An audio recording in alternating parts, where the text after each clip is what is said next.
Hello, and yeah, hello, lovely people.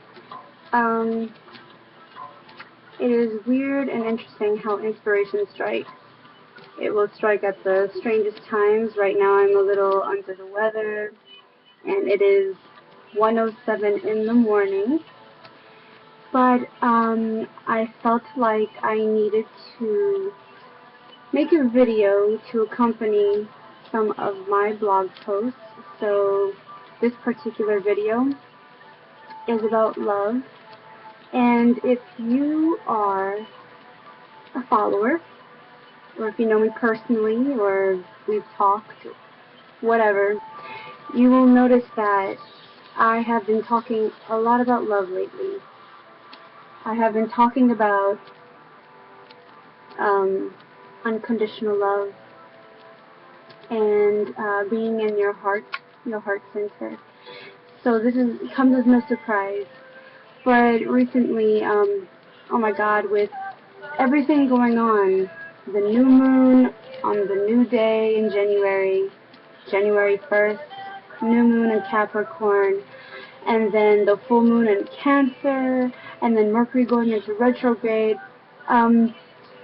This has been a very interesting spiritual time for me. A lot of review, a lot of releasing, a lot of healing, and wow, a lot of growth, a lot of growth.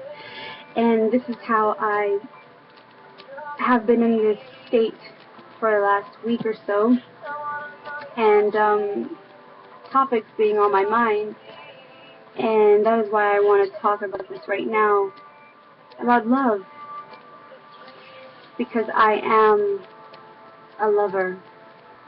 You know, people call me a hopeless romantic, or people say I am naive, I fall too easily, I trust people too much. I've heard this all my life, and yet there is no way that I would change who I am. I was made this way.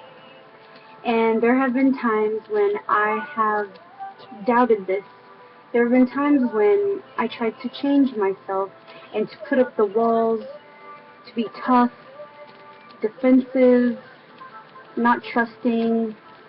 You know, of course I've gone through my time where I had a really bad,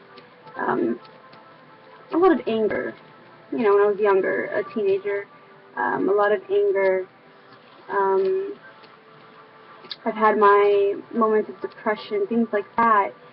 But when it still comes to love, the majority I was willing to just jump. And so knowing this about myself and meeting others like me who are just true lovers, unconditional lovers, you know, not afraid to dive in. We often question ourselves when we come across people who reject us, deny us, lie to us, hurt us. You know, this could be friends, this can be lovers. You know, I've had my fair share of ex-boyfriends or guys who I have taken time to talk to or whatever, and, you know, they ended up hurting me because they were not honest, completely honest, or could not resonate or reciprocate and be at the level that I was. You know, for their own reasons, their own issues, okay? So, lovers, we often ask ourselves questions like, why? Why do I love so much? Why am I doing this? Why do I continue to be so vulnerable? Why do I continue to be so good to other people?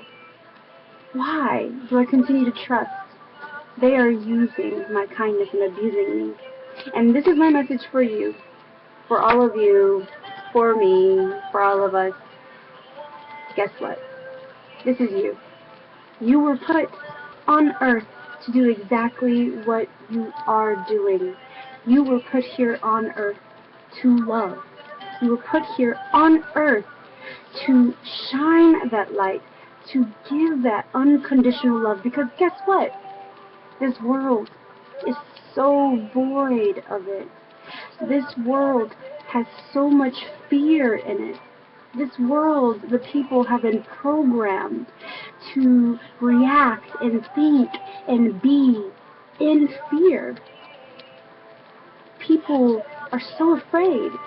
People are just stuck in this perpetual cycle of pain, of anger, bitterness, denial, and they don't want to heal, or maybe they don't know how to heal. No one has been there to show them how, teach them how. No one has been there to show them how to really love, and no one was there to show them how to receive and embrace love. And that is where we come in. We are the lovers. We are the light. We are bearing that Christ consciousness. So stop doubting yourself, stop doubting your purpose, and knowing that you are this loving being, understand that when these people hurt you, it is not you. Okay? You have to understand that they are going through things, and just know that you have blessed them in some way, and continue to love. But of course, this brings me to the next topic that I will talk about in another post, and that will be about protecting yourself, setting boundaries, knowing how to honor your self-worth, your value, being able to do this while still being a loving, compassionate being, because we are not supposed to just snuff out our lights. But we have to learn to be strong and to honor ourselves and be compassionate, but stand in our truth and speak our truth, okay? And this leads me also to the point where I know that I need to go ahead and start blogging about my trip in Italy. If you know me or you follow me, you know that I was in Italy and Europe for a while last year, and I ended up going on Charles Virtue's very first Master Intensive course, and it was truly transformative, and so it's been hard to sit down and find the right time to even write this all out. I mean, I journaled everything, but it's just so intense, and it was so much and so beautiful, and I needed the right time, and I feel like possibly divine timing is now, because of the certain topics that have been coming to my mind to talk about. So with that, thank you for listening, thank you for reading, thank you for being there and accepting me, and thank you for your love. And I just want to say, continue spreading the love, continue spreading your light, continue being you, continue growing, and I love all of you. Thank you so much. Namaste.